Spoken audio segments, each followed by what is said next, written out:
అసలు అంటే మీకి అంటే పవన్ కళ్యాణ్ గారిలో అంటే ఏ టైప్ క్వాలిటీస్ కనిపిస్తున్నాయి? అంటే తన పార్టీ కానీ అంటే మీరు ఆల్రెడీ పాలిటిక్స్లోకి వచ్చేసారు కదా, ఒక్కొక్క పార్టీ మీద ఒక వ్యూ, ఒక ఇది ఉంటుంది. సో ఈ పార్టీ మీద, జనసేన మీద, పవన్ కళ్యాణ్ మీద మీ అభిప్రాయం ఎట్లా ఉంది? అంటే ఓకే, ఇనీషియల్గా మేబీ ఏదో ఒకటి చేయాలి, మా అన్న వచ్చాడు పెట్టాడు ఫెయిల్ అయిపోయాడు, సో ఏం చేయలేకపోయాడు, కనీసం నేనన్నా ఏమన్నా చేయొచ్చేమో అనేటువంటి, అంటే ఇనీషియల్ డేస్లో ఒక ఫైర్, ఒక సిన్సియారిటీ అనేటువంటిది పెట్టుకుని వచ్చినట్టుగా అనిపించింది. ఓకే. ఎందువల్ల అంటే అంటే అతనికి ఒక వ్యక్తిగా ఉండేటువంటి భావాలు, పేదలంటే ఒక కన్సర్న్, కష్టపడేవాడంటే ఒక కన్సర్న్, అట్లాంటివి ఉన్నట్టుగా గమనించడం జరిగింది. నేరుగా ఇంటరాక్షన్ అయితే లేదు కానీ, బట్ ఆ టైప్ ఆఫ్ పర్సన్ అనేటువంటి భావంతో ఒక, అంటే ఏం చెప్పాలంటే అది ప్లెయిన్ హార్ట్ తోటి, ఒక శుద్ధంగా పరిశుద్ధమైనటువంటి ఆలోచనతోటి ముందుకు వచ్చాడేమో అని అనిపించింది. కానీ ఓవర్ ఏ పీరియడ్ పొలిటికల్గా ఎదగాలని అంటే ఇంకా రకరకాలైనటువంటి మార్గాలు చూడాలి అని చుట్టూ వాళ్ళు మరి నేర్పించారో, నేర్చుకున్నారో, లేకపోతే ఆయనే అనుకున్నారో, మొత్తం మీద ఏదైతే జరిగిందో తెలియదు కానీ, బట్ ఫైనల్గా ఈరోజు ఏంటంటే ఎవరెవరిని వాడుకోవాలి, ఎవరిని వాడుకుని ఎలా పైకి రావాలి అనేటువంటి ప్రయోగాలు అయితే ఆయన చేసినట్టు కనిపిస్తుంది. అందులో మొదట ఫ్యాన్స్ని వాడుకున్నారు, ఫ్యాన్స్ బలం సరిపోదు అనుకున్నాడు, కాపులను కలుపుకోవాలనుకున్నారు, ఇప్పుడు కాపులను వాడుకున్నారు. సో ఫ్యాన్స్ని కాపుల్ని వాడుకుని ఈరోజు అధికారంలోకి వచ్చారు. సో ఇప్పుడు కాపుల బలం, ఫ్యాన్స్ బలం కూడా సరిపోదు కాబట్టి ఇప్పుడు మతాన్ని వాడుకోవాలి. సో మతాన్ని వాడితే మతం పెద్దది కాబట్టి ఇంకా ఎక్కువ వస్తే అప్పుడు ఇంకా మనం అధికారంలో ఉండడానికి అవకాశం ఉంటుందేమో అనేటువంటి ఆలోచనలు ఆయన వేస్తున్న అడుగుల్లో కనిపిస్తున్నాయి. ఈరోజు రాష్ట్రంలో ఉన్నటువంటి ఏ రాజకీయ నాయకుడు కూడా కుల ప్రస్తావన, మత ప్రస్తావన తెచ్చి మాట్లాడటం లేదు. Only political leader mister Kalyan. అతను మాత్రమే ఊ అంటే మతం అంటాడు, ఊ అంటే హిందువులు అంటాడు, ఇంకొంటే సనాతన ధర్మం అంటాడు. ఆయన సనాతన ధర్మం గురించి తిరుపతిలో మాట్లాడినప్పుడు నేను అడిగాను, సనాతన ధర్మం అంటే నువ్వు నిర్వచనం చెయ్యి అని చెప్పాను. యూ డిఫైన్ వాట్ ఈజ్ సనాతన ధర్మం. మనందరికీ తెలిసిన సనాతన ధర్మం మనువు అనేవాడు రాశాడు. ఆ మనువు రాసిన ధర్మం ప్రకారంగా 4 వర్ణాలుగా విభజించాడు. సో పై 3 వర్ణాలకి 4వ వర్ణం అంటే 90% ప్రజలు వాళ్ళకి ఊడిగం చేయాలని చెప్పాడు. పిల్లలకు పెళ్ళిళ్ళు చేయమన్నాడు, భర్త చచ్చిపోతే భార్యను చంపేయమన్నాడు, వీళ్ళకి చదివి వద్దు అన్నాడు. ఇట్లా అనేకమైనటువంటి అంశాలు ఆ సనాతన ధర్మాల్లో ఉన్నాయి. బ్రిటిష్ వాళ్ళు వచ్చిన తర్వాత ఒక్కొక్కటే చట్టం చేసుకుంటూ వచ్చారు. 1829 నుంచి 33, 35, 78, 56 ఇట్లా అనేక చట్టాలు, చదువు ఇవ్వడం, ఆస్తులు ఇవ్వడం, సతీ సహగమనం ఆపటం, బాల్య వివాహం ఆపటం, ఇట్లా అనేకమైన చట్టాలు తెచ్చి వచ్చారు. సో నువ్వు ఏ ధర్మం అయితే చెప్పావో ఆ ధర్మంలో చాలా అంశాలు చట్టరీత్యా మార్చేశారు. మరి ఇప్పుడు నువ్వు ఏ ధర్మం గురించి మాట్లాడుతున్నావు, ముందు నువ్వు డిఫైన్ చేయి అని చెప్పా. లేదు, మనువు చెప్పిన సనాతన ధర్మమే మాట్లాడితే నువ్వు పలుగు పారబట్టుకుని పొలంలోకి వెళ్ళు, నువ్వు సినిమాలు యాక్ట్ చేయడానికి వీలు లేదు, బికాజ్ నీ వృత్తి అది కాదు, నీకు అతను ఇచ్చిన కోడ్ అది కాదు. సనాతన ధర్మం నీకు ఇచ్చింది because you are Kapu, you have to work in field. అంతే, అక్కడ నువ్వు కాపు గాయాలి, అక్కడికి వెళ్ళి పని చేయాలి, వ్యవసాయం చేయి, సినిమాలో ఎలా యాక్ట్ చేస్తావు? ఇట్ ఈస్ ఎగెనిస్ట్ సనాతన ధర్మం కదా. కాబట్టి ఏం మాట్లాడుతున్నారు మీరు, ఏం నేర్పిస్తున్నారు కొత్త సమాజానికి? అసలు నువ్వు సైన్స్ అండ్ టెక్నాలజీ మినిస్టర్గా ఉండి యూత్కి సైంటిఫిక్ టెంపర్ చెప్పడం మానేసి బొట్లు పెట్టుకుని మెట్లు గడుగుతున్నావు ఏంటి? ఏం మెసేజ్ ఇస్తున్నావు నువ్వు అని ఇవన్నీ క్వశ్చన్స్ నేను నేరుగా అడగడం జరిగింది. కాబట్టి అసలు ఇప్పుడు మత ప్రమేయం లేని రాజ్యం అని మన రాజ్యాంగం చెప్తుంటే నువ్వు అంటే మతం, ఆ అంటే మతం, హిందువులకి అయితే ఊరుకుంటున్నారు, క్రిస్టియన్లు అయితే రోడ్డు మీదకి రారా, ముస్లింలు అయితే రోడ్డు మీదకి రారని ఎవరన్నా రోడ్డు మీదకి రమ్మని రెచ్చగొడుతున్నావు. మీరు ఇళ్లలో కూర్చుంటారు ఏంటి అని అడుగుతావేంటి? ఇళ్లలో మరి ప్రజలు వెళ్తే సార్ అంటే పాలిటిక్స్ ఈ డైరెక్షన్లో వెళ్తే అంటే ఎట్లాంటి ఇది వస్తుంది ఫ్యూచర్? అంటే ఇప్పుడు బీజేపీ అన్ని పాచికలు వేసిందండి, ఏ పాచిక పారలేదు. ఇప్పుడు వాళ్ళ చేతిలో ఉన్న పాచిక పవన్. సో పవన్ అనే పాచికను వాడితే ఎలాగైనా సరే మనం అధికారంలోకి రావచ్చామో ఆంధ్రప్రదేశ్లో అనేటువంటిది వాళ్ళ ఆలోచన. అందుకోసమే మతం మతం మతం మతం అని ఇప్పుడు సామరస్యంగా ఉన్నటువంటి హిందువుల్ని రెచ్చగొట్టడానికి అతను ప్రయత్నం చేస్తున్నారు. ఇప్పుడు వైలెన్స్ అనేది, టెర్రరిజం అనేది అన్ని మతాలలోనూ ఉన్న వాళ్ళలోనూ ఉంటుంది. ఆ క్యారెక్టర్ ఉందని చెప్పి ఎంటైర్ రిలీజియన్ని మనం అలాంటిదని చెప్పడానికి వీలు లేదు. అలా చెప్పాలంటే the first terrorist in this country is Nathuram, he's a Hindu RSS guy, so he's the first terrorist. అప్పుడు మరి హిందువులందరూ టెర్రరిస్టులు అంటామా? అంతే, పాకిస్తాన్లో వీళ్ళ గురించి డిస్కషన్ అట్లే ఉంటుంది. కాబట్టి తప్పు కదా అది. కాబట్టి శాంతి సామరస్యం కోరుకునే ప్రజలు అత్యధికంగా 98% హిందువులు ఉన్నారు కాబట్టి మన దేశం ఈరోజు శాంతి సామరస్యంతో ఉంది. కాబట్టి ఎవరో 1%, 0.5% వాళ్ళని రెచ్చగొట్టి ఇలాంటివన్నీ క్రియేట్ చేయడానికి ప్రయత్నం చేస్తూ ఉన్నారు. దానికి ఇతను ఉసిగొల్పడం, ఆజ్యం పోయడం కరెక్ట్ కాదు కదా.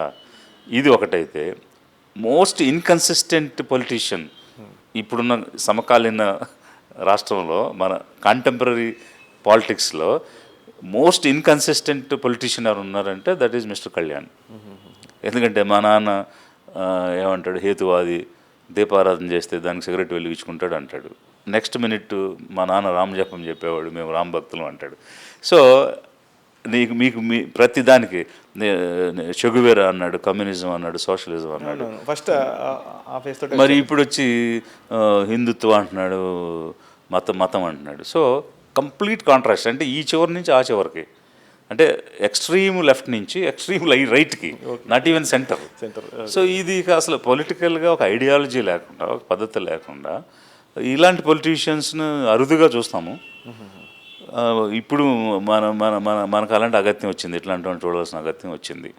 బట్ అంటే initially I thought is very sincere and అంటే నేను విన్నాను కూడా. అంటే ఎట్లా అంటే ఇప్పుడు కొన్ని నక్సలిజం రిలేటెడ్గా కొన్ని మూవీస్ అవి తీయడం, దానికి అట్రాక్ట్ అవ్వడం, అంటే he use to have that kind of heart అని నేను వినేవాడిని. అంటే అట్లా విప్లవాత్మకమైనటువంటి భావాలతో మార్పు చేసేయాలి, ఈ పేదరికాన్ని నిర్మూలించేయాలి, ప్రతి సమాజం స్థాపించాలి అనేటువంటి భావనలు కలిగి ఉండేవాడు ఇతనని అతని చుట్టూ ఉన్న వాళ్ళు ఒకరిద్దరు నాతో ఇంటరాక్ట్ అయినప్పుడు చెప్పినప్పుడు ఇనీషియల్ డేస్లో, అంటే ఒక 8 years బ్యాక్ ఆ ఫీలింగ్ ఉండేది. బట్ ఓవర్ ఎ పీరియడ్ ఇతని ప్రవర్తన చూసి, ఇతని యొక్క హావభావాలు చూసి, అతను చూపించే యాటిట్యూడ్స్ అవి చూశాక మరి ఇంత దారుణమైనటువంటి పొలిటీషియన్ ఇతను అనేటువంటి భావన అయితే కలుగుతుంది. నెక్స్ట్ స్టెప్ ఏంటి సార్ మీ పాలిటిక్స్లో? పాదయాత్ర ఫేస్ అయ్యింది, ఒక ఫేస్ ఎలక్షన్స్ ఫేస్ చేశారు. అంటే సంస్థాగతంగా ఎట్లా బిల్డ్ చేయాలనుకుంటున్నారు? అంటే మీ ఫ్యూచర్ ప్లాన్, పొలిటికల్ ప్లాన్ ఏంటి? అంటే మెయిన్ ఇప్పుడు ఫోకస్ మేము చేస్తుంది ఇన్స్టిట్యూషన్ బిల్డింగ్. సో ఏ వ్యవస్థకైనా, ఒక ఆర్గనైజేషన్కైనా ఇన్స్టిట్యూషన్ బిల్డింగ్ అనేది ప్రాపర్గా లేకపోతే నిలబడదు. కాబట్టి గ్రాస్ రూట్ నుంచి స్టేట్ లెవెల్ వరకు కూడా వ్యవస్థీకృతం చేయాలి. కమిటీల ద్వారా మన కార్యకర్తలు అని అంటాం కదా, అట్లాగా వాలంటీర్స్ తయారు చేయటం, అలాగే ఆ స్థాయిలో నాయకత్వాన్ని పెంపొందించడం.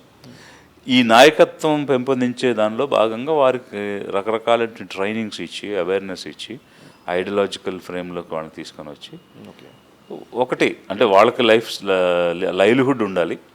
అట్ ద సేమ్ టైం తిరిగి కమ్యూనిటీ కోసం మనం పనిచేయాలన్నప్పుడు ఏ రకంగా పనిచేయాలనేటువంటి అంశాల మీద నేర్పించడం, దాంతోపాటు రాజ్యాంగ విలువలు కానీ, పొలిటికల్ సిస్టమ్స్ కానీ, వీటన్నిటిని కూడా నేర్పించే విధంగా ఒకవైపు టీమ్స్ ఫామ్ చేయటం, వాళ్ళకి ట్రైనింగ్స్ ఇవ్వడం. అంటే ఎట్లాంటి లీడర్స్ని మేము చూడొచ్చు సార్? అంటే ఐఏఎస్లో, ఐపీఎస్లో ఇట్లా ఉంటారా, లేదంటే కామన్ పబ్లిక్ కూడా అవకాశం ఉంటుందా? అవును, ఖచ్చితంగా కామన్ పబ్లిక్ నుంచే ఉంటారు.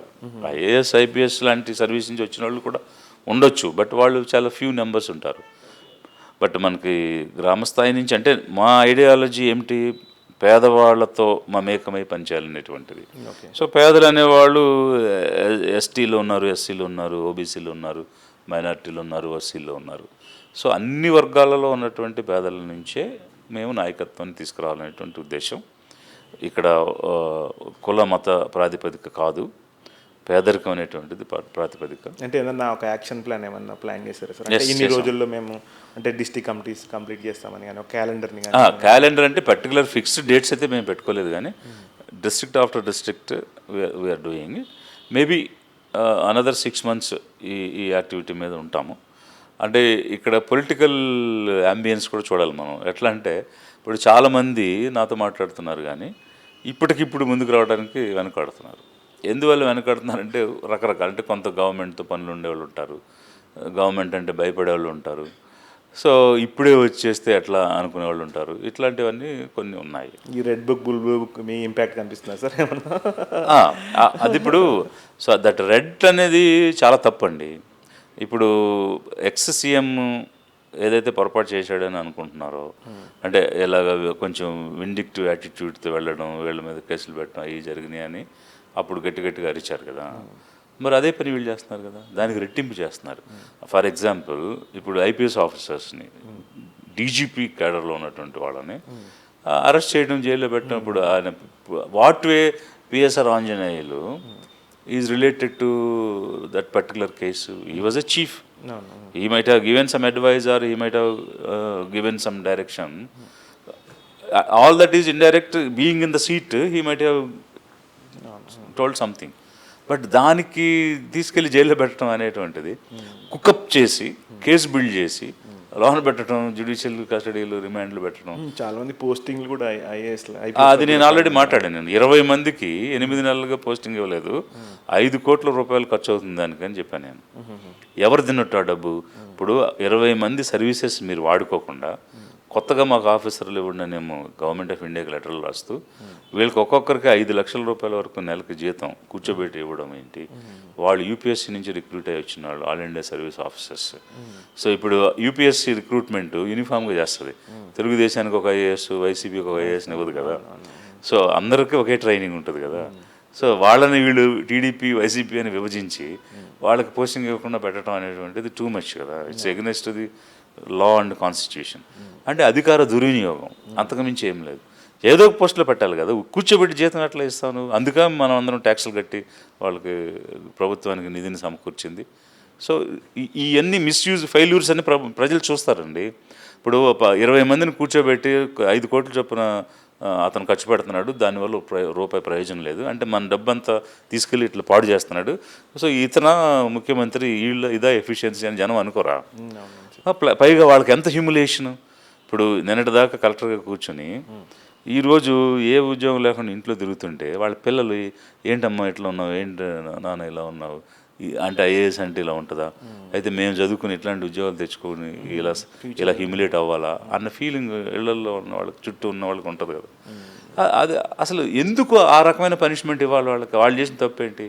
కేవలం బాస్ ఇచ్చినటువంటి డైరెక్షన్స్ ఫాలో అవుతారు, పైన చెప్పినటువంటి విధానాలు పాటిస్తారు. ఒకవేళ ఏదైనా ఎక్సెస్ చేస్తే ఆ ఎక్సెస్ ఏంటో చెప్పి చర్య తీసుకోవచ్చు కదా, దానికి ఒక విధానం ఉంది కదా. అంత మాత్రం చేత ఇప్పుడు 12 మందిలో ఇంచుమించు 7 మంది 8 మంది రెడ్డి ఆఫీసర్స్ ఉన్నారు, 6 మంది అంతమంది షెడ్యూల్ కాస్ట్ ఆఫీసర్స్ ఉన్నారు. అసలు ఆ కుల ప్రాతిపదిక మీద వాళ్ళని పక్కకు పెట్టడం ఏంటి? ఒక పర్టికులర్ కమ్యూనిటీని దూరంగా పెట్టడం ఏంటి? Because you are Kamma, you have brought Kamma officer from Uttar Pradesh. ఉత్తరప్రదేశ్లో ఉన్న ఐఏఎస్ ఆఫీసర్ మీ కులం మంది వచ్చి మీ సీఎంఓలో పెట్టుకున్నారు. మరి 7-8 మంది రెడ్లకి, 7-8 మంది ఎస్సీలకి ఉద్యోగాలు ఇవ్వకుండా సర్వీస్లో ఉన్న వాళ్ళకి పక్కకు పెట్టడం ఏంటి? తప్పు కదా అది. ఆ స్థాయిలో ఉండి ఇలాంటి డిస్క్రిమినేషన్ చూపించడం ఏంటి? తప్పు కదా. ఈ విషయాలన్నీ కూడా నేను చెప్పాను బయట ఓపెన్గానే ఉన్నటువంటి విషయాలన్నీ. అంటే నిజాలు మాట్లాడటానికి ఆలోచించాల్సిన అవసరం ఏముంది? It's a fact. సో అది ఆ స్థాయిలో ఈ రకమైనటువంటి దృక్పథంతో వెళితే వీళ్ళు ఏ రకమైన పాలన ఇస్తారని జనం అనుకోవాలి. అంటే తెలుగుదేశం వస్తే కమ్మ పార్టీ వచ్చింది, వైసీపీ వస్తే రెడ్డి పార్టీ వచ్చింది. సో ఇక ఆ పాలన అంతా రెడ్లు సంపాదించుకుంటారు, ఈ పాలన అంతా కమ్మ వాళ్ళు సంపాదించుకుంటారు. ఎదురు కలిగితే 10% ఉన్నారు, వాళ్ళు 4 వీళ్ళు 6. అంటే ఇక 90% మంది ఏమైపోవాలి? సో ఇది జనం అనుకుంటారు కదా, ఆలోచిస్తారు కదా. మేమైతే ఉన్న విషయాలన్నీ కూడా జనంలోకి తీసుకెళ్తాం. ఎక్కడెక్కడ ఏం తప్పులు జరుగుతున్నాయో ఈ ప్రతిదీ విపులంగా తెలియజేస్తాం. ప్రజలు కూడా ఆలోచిస్తున్నారు, ఈ రోజుల్లో అన్ని విషయాలు గమనిస్తున్నారు. సో ఇప్పుడు లాస్ట్ టైం ఏంటంటే గతి లేక, గత్యంతరం లేక, వేరే ఆల్టర్నేటివ్ లేక ఈ తెలుగుదేశం లీడ్ చేసిన కూటమికి ఓట్లు వేశారు. ఇంకో ఆల్టర్నేటివ్ ఉండుంటే తెలుగుదేశానికి వేయాల్సిన అవసరం లేదు. ఎందుకంటే ఒకసారి నువ్వు వద్దు పో పనికిమాలడు అని చెప్పి తీసేసిన వాళ్ళు మళ్ళీ అతనికే ఓటేశారంటే అర్థం ఏంటి? వేరే ఆల్టర్నేటివ్ లేదు కాబట్టి. So that is the difference. అదే ఈ రెండింటి మధ్యలో అంటే ఆ వాక్యూమ్ని ఆ టైంలో మీరు వస్తున్నారు కదా ఇప్పుడు పాలిటిక్స్లోకి, అంటే మీ విజన్ ఎట్లా ఉండబోతుంది అనేది ఇందాక ఇంటర్వ్యూలో కూడా మ్యాక్సిమం మనం తీసుకున్నాం. అదే అంటే ఇప్పుడు మా విజన్ అనేటువంటిది ఒక కన్స్ట్రక్టివ్ అండి. వెల్ఫేరు కన్స్ట్రక్టివ్ ఉండాలి, డెవలప్మెంట్ కన్స్ట్రక్టివ్ ఉండాలి, బ్యాలెన్స్డ్ గ్రోత్ ఉండాలి, మనకున్న రిసోర్సెస్ని కూడా ఉపయోగించుకోవాలి. ప్యూర్లీ బడ్జెట్ మీద ఆధారపడి స్టేట్ని డెవలప్ చేసేయటం అనేది కూడా సాధ్యం కాదు. బికాజ్ అక్కడ వచ్చేటువంటి రూపాయి కానీ, పోయేటువంటి రూపాయి కానీ అక్కడికే సరిపోయే పరిస్థితి లేదు. అందువల్ల we have to invent several ways. So మనం పబ్లిక్ ప్రైవేటు పార్ట్నర్షిప్స్తో పాటు అనేక రకాలైనటువంటి రిసోర్స్ మొబిలైజేషన్స్ చేసి కొన్ని రకరకాల ఎంఓఎస్ చేసుకొని స్టేట్ని డెవలప్ చేసే విధంగా ముందుకు వెళ్ళాలి. సార్ వాళ్ళ బెనిఫిట్స్ ఇవ్వలేకనే ఎక్స్టెండ్ చేస్తున్నారు అనేది కూడా ఉంది సార్. యాక్చువల్గా సర్వీస్ ఎక్స్టెండ్ చేశారు కదండి, అది లాస్ట్ గవర్నమెంట్ చేసింది ఆ పని. Last government. సో ఇప్పుడు యాక్చువల్గా 60 years దాన్ని 62 ఎందుకు చేసింది? ఆ బెనిఫిట్స్ అన్ని ఒకేసారి ఇవ్వాలంటే డబ్బులు కావాలి. వాళ్ళు ఆ సర్వీస్ రిటైర్మెంట్ అమౌంట్ని కూడా ఎంజాయ్ చేయలేని పరిస్థితిలో ఉన్నారంట సార్. రిటర్న్ ఇచ్చే పరిస్థితిలో లేదంట గవర్నమెంట్. అది ఉంది. దీనివల్ల ఏమైంది, యూత్లో అన్రెస్ట్ పెరిగిపోయింది కదా, 2 years లేట్ అవ్వడం వల్ల అన్ని ఉద్యోగాలు వచ్చేయిపోయినాయి కదా. సో ఇప్పుడు ఎప్పుడు కూడా మనం యంగ్ జనరేషన్ని ఎంకరేజ్ చేయాలి, వాళ్ళకి ఒక భద్రత కల్పించాలి, వాళ్ళకి ఒక కెరియర్ అనేటువంటిది ఇవ్వాలి. ఇవ్వకపోతే యూత్లో అన్రెస్ట్ వస్తే ఏ స్టేట్ అయినా ఏ దేశమైనా ఎలా డెవలప్ అవుతుంది? అవ్వదు కదా, because they are the future. So వాళ్ళ హక్కుల్ని అవకాశాలని హరించుతూ పనిచేసే ప్రభుత్వం ఏది కూడా విజన్ లేని ప్రభుత్వం అని చెప్పాలి మనం. ఇప్పుడు ఇంకోటి సార్, ఈ వాలంటరీ వ్యవస్థ ఏదైతే ఉందో వాళ్ళకి శాలరీ ఇంక్రీజ్ చేస్తామని చెప్పి లాస్ట్ గవర్నమెంట్ వీళ్ళు ప్రామిస్ చేసి గవర్నమెంట్ ఫామ్ చేసింది టీడీపీ. ఇప్పుడేమో వాళ్ళకి అసలు వాళ్ళని జాబుల్లో నుంచే ఇచ్చేసింది. మీ గవర్నమెంట్ నెక్స్ట్ ఒకవేళ రూలింగ్లోకి వస్తే మీరు వాలంటీర్స్కి ఎట్లా సపోర్ట్ చేస్తారు? ఆ సిస్టమ్ని ఎట్లా మీరు ఇది చేస్తారు? డెఫినెట్గా అంటే దాన్ని కొంచెం స్ట్రీమ్లైన్ చేసుకుని ఎక్కడైనా కూడా కమ్యూనిటీ డెవలప్మెంట్ అనేది జరగాలని అనుకున్నప్పుడు ఆ కమ్యూనిటీ పార్టిసిపేషన్ కూడా ఉండాలి. That's what the world bank says, that's what the UN says. ఎందువల్లంటే ఓనర్షిప్ ఉంటుంది. అక్కడ ఒక జాతిని మనం అభివృద్ధి చేయాలి. దానిలో నుంచి వాలంటీర్స్ వస్తే వాళ్ళు ఓనప్ చేసుకుని దాన్ని అభివృద్ధి చేసుకోవడానికి అవకాశం ఉంటుంది. ఆ ఉద్దేశంతోనే నేను టీడీపీ గవర్నమెంట్ ఉన్నప్పుడే ఎస్సీ కార్పొరేషన్లో ఇలాంటి వాలంటీర్స్ ప్రోగ్రామ్ పెట్టాను. అప్పుడే పెట్టి మండలానికి 10 మందిని పెట్టి వాళ్ళ ఇన్వాల్వ్మెంట్తో ఈ స్కీమ్స్, మనం అనుకున్న స్కీమ్స్ అన్నీ కూడా ల్యాండ్ పర్చేజ్, ఇన్నోవాస్, ఇట్లా అనేక రకమైన బిజినెస్ యాక్టివిటీస్ అన్నీ బ్యాంక్ లోన్లు ఇప్పించి గ్రౌండ్ చేయించాం. అంతకుముందు సబ్సిడీ తీసుకునేవాళ్ళు మూసేసుకునేవాళ్ళు. అట్లా కాకుండా లోన్ కూడా యాడ్ చేయించి అసెట్ క్రియేట్ చేయించే విధంగా కమ్యూనిటీలోనే ఒకరిని తెచ్చి వాడినే సాక్ష్యంగా పెట్టి చేయించాం. అప్పుడు గ్రౌండ్ అయినాయి units. So that's how community development should happen. అలా డెఫినెట్గా కమ్యూనిటీ నుంచి వాలంటీర్స్ని తీసుకుని డెవలప్మెంట్ ప్రోగ్రామ్స్ అన్నీ కూడా మనం చేసే ఆలోచన మనకు ఉంది. ఆ విధంగా చేస్తాం. ఈ గవర్నమెంట్ అంటే మాట చెప్పి మోసం చేసింది, పేదల కడుపు కొట్టింది. అంటే వాలంటీర్స్ కడుపు కొట్టారు వాళ్ళు. అతను పర్టికులర్ ఇందాక మీరు అడిగారు కదా కళ్యాణ్ గారు, మీ కడుపు కొట్టనబ్బా, మీ మీ మీ మీ బాధ నాకు తెలుసు అనే స్పీచ్ చెప్పి నిలువున వాళ్ళు కడుపు కొట్టి నోటి కడుపు కొట్టి తీసేశారు. ఇప్పుడు అలాంటి మాట ఎందుకు ఇవ్వాలి? కడుపు కొట్టని ఎందుకు చెప్పాలి? వాళ్ళ కడుపు ఎందుకు కొట్టేయాలి? ఇప్పుడు వాడేం అడగలే, మాకు 5,000 10,000 చేయండి అని అడగలేదు. అసలు వాళ్ళు ఎవరిని అప్రోచ్ కాలే. వీళ్ళే మీకు కెరీర్ ఇస్తాము, ఇంప్రూవ్ చేస్తామని ఈయన, ఉగాది కానుక ఇస్తానని సీఎం, ఇప్పుడున్న సీఎం, కడుపు కొట్టనని అతను, ఇద్దరు కలిసి నిలువున ముంచేశారు. ఇంత పెద్ద వ్యవస్థని అనవసరంగా కొలాప్స్ చేసినట్టే కదా సార్. అంటే నేనేమంటానంటే మీరు చెప్పినట్టు వాళ్ళ రిక్రూట్మెంట్ అయితే జెన్యూన్గా జరిగింది, 100% ఎవరు ఇన్వాల్వ్మెంట్ కాలేదు అనేది. అంటే మీరు ఆ సిస్టంలో ఉన్నారు కాబట్టి చెప్పగలిగినారు. ఇంత మంచి సిస్టమ్ని అంటే ఇంత ఇంప్లిమెంట్ చేసి కూడా జగన్ ఫెయిల్యూర్ కూడా మీరు రీజన్ చెప్పారు. అంటే ఇంత మంచి సిస్టమ్ని ఇంప్లిమెంట్ చేసి కూడా ఎక్కడ ఫెయిల్ అయ్యారు అనేది చెప్పారు. కానీ దీన్ని ఎందుకు క్యారీ ఫార్వర్డ్ చేయలేకపోయినారు వీళ్ళు? అదే ఇప్పుడు అందులో కొన్ని ఇబ్బందులు ఉండొచ్చు. అంటే కొంతమంది పొలిటికల్గా యాక్ట్ చేసి ఉండొచ్చు, వాళ్ళు పార్టీని భుజాన్ని వేసుకుని తిరిగి ఉండొచ్చు. అది అడ్మినిస్ట్రేషన్లో తప్పది, అది చల్లదు. అలాంటి వాళ్ళని తీసేయచ్చు కదా, లేదంటే వాళ్ళ మీద చర్య తీసుకోవచ్చు కదా, వార్నింగ్ ఇవ్వచ్చు, మారకపోతే తీసేయచ్చు. ఇట్లా ఒక పద్ధతి అనేది ఉంది. అంతేగాని మొత్తం వ్యవస్థను తీసేయడం, లక్షల మంది కడుపు కొట్టేయడం, వీధిని పారేయడం అది కరెక్ట్ కాదు. మీరు స్ట్రీమ్లైన్ చేసుకుంటూ వెళ్ళొచ్చు కదా ఓవర్ ఏ పీరియడ్. లేదు అంతమంది అవసరం లేదు ఒక గ్రామానికి అనుకుంటే తగ్గించుకోవచ్చు. తగ్గించుకునే దానికి కూడా దారులు ఉన్నాయి. అంటే ఇప్పుడు 35 years వరకే వాళ్ళకి క్రైటీరియా తీసుకున్నప్పుడు చేశారు సార్, ఒక విలేజ్కి ఇంతమంది అవసరం అని. అంటే అప్పుడు 50 కుటుంబాలకు ఒకరని చెప్పేసి మనం తీసుకున్నాం. 50 houses ఒకరు. అవునులేండి, అదే ప్రమోట్ చేశారు లాస్ట్ గవర్నమెంట్. చేసాము. 2,000 పాపులేషన్కి ఒక సెక్రటేరియట్ అని పెట్టాము. అర్బన్లో 4,000 పాపులేషన్కి పెట్టాము. ఇప్పుడు సపోజ్ ఒక ఊరికి 10 మంది అవసరం లేదనుకుంటే ఓవర్ ఏ పీరియడ్ తగ్గించుకుంటూ వెళ్ళొచ్చు. ఎట్లా తగ్గించవచ్చు? ఇప్పుడు 35 years మేము లిమిట్ పెట్టాం. 35 years ఏజ్ అయినాక ఆటోమేటిక్గా వాళ్ళు వెళ్ళిపోతారు. సో కొత్తగా తీసుకునేటప్పుడు నీడ్ బేస్డ్గా తీసుకోవచ్చు కదా. వాళ్ళకి జాబ్ వచ్చేంత వరకు ఇక్కడ అకామిడేట్ అవుతారు. 35 years అంటే ఎవరైనా జాబ్ ఇప్పుడు చాలా మంది కూడా ఇంజనీరింగ్ పిల్లలు కూడా చేశారు కదా సార్ దాంట్లో. చేశారు. చేశారు జాబ్ వస్తే వెళ్ళిపోయారు, అదింత ఆ పీరియడ్ సర్వీస్ చేసి వెళ్ళిపోయారు. అదే కానీ వ్యవస్థ మాత్రం చాలా బ్యూటిఫుల్ వ్యవస్థ సార్ అది. ఆ ప్లాన్ మాత్రం కోవిడ్లో నిజంగా వాళ్ళు చాలా కష్టపడి పనిచేశారు. అసలు ఇంటింటికి వెళ్ళి రేషన్ ఇచ్చారు, సరుకులు ఇచ్చారు, మందులు ఇచ్చారు, ఇమ్యునైజేషన్ చేయించారు, వ్యాక్సినేషన్ చేయించారు. సో పక్కన మన ఇంట్లో మనిషి చనిపోతేనే మనం వెళ్ళడానికి వెనుకాడిన రోజుల్లో వాళ్ళు ఇంటింటికి తిరిగి పనిచేశారు. అంతేకాదు ఇప్పుడు ఫ్లడ్స్ వచ్చిన, తుఫాన్ వచ్చిన ఇట్లాంటి సమయంలో మనకి వాలంటీర్స్ చాలా అవసరం కదా, రీచ్ అనేటువంటిది అవసరం. అవును సో అప్పుడు మనకి 50 మందికి ఒకడు ఉన్నాడు అనగానే రీచ్ ఎంత ఫాస్ట్గా అయిపోద్ది. అవును ఇప్పుడు క్యాస్ట్ సెన్సస్ చేస్తామని చెప్పారు. సో ఇప్పుడు ఇలాంటి వ్యవస్థ, ఇప్పుడు మన సచివాలయ వ్యవస్థ ఉంది కాబట్టి మనం క్యాస్ట్ సెన్సస్ అనేటువంటిది వారం రోజులు ముగించేయచ్చు. మిగిలిన స్టేట్స్కి 4 రోజులు పట్టొచ్చు, 2 నెలలు లేదా 6 నెలలు పట్టొచ్చు. మనకు అంత సమయం అవసరం లేదు, because we have 10 people in the village. అవును సార్. అంటే మీ మొత్తం ఇంటర్వ్యూ చూస్తే కూడా మొత్తంలో మీరు ఆ ఎలక్షన్స్ ఇంప్లిమెంటేషన్లో కూడా ఇవన్నిటికీ టీం ఉండడం వల్లనే ఈజీ అయింది. ఇంత టీం పుల్ చేసుకున్నారు, వాళ్ళ వల్ల ఎలక్షన్స్ చేయగలిగినారు. సేమ్ ఎక్కడ చూసినా కూడా ఈ టీం ఇన్వాల్వ్మెంటే ఉంది. మీ పార్టీలో ఎంత బలమైన టీంని బిల్డ్ చేస్తారనేది వెయిట్ చేస్తున్నాం సార్ మేమైతే. ఎస్, టీం వర్క్ చేస్తాం ఖచ్చితంగా. అది గ్రాస్ రూట్ నుంచి హై లెవెల్ వరకు కూడా. ఈ 26కి అన్ని రకాలైనటువంటి అంగాలు రెడీ అయినాక మేము ఫీల్డ్లో కూడా తిరుగుతాము. నేను రాయలసీమ జిల్లాలో పాదయాత్ర చేయలేదు, సో అదొకటి మిగిలిపోయింది. 4 జిల్లాలు తిరగాలి. అలాగే శ్రీకాకుళం, విజయనగరం, విశాఖపట్నం ప్లస్ పాడేరు, అరకు, పార్వతీపురం లాంటి ట్రైబల్ ఏరియాస్ కూడా వెళ్ళాలి. సో ఇవన్నీ 2026లో టేకప్ చేస్తాం.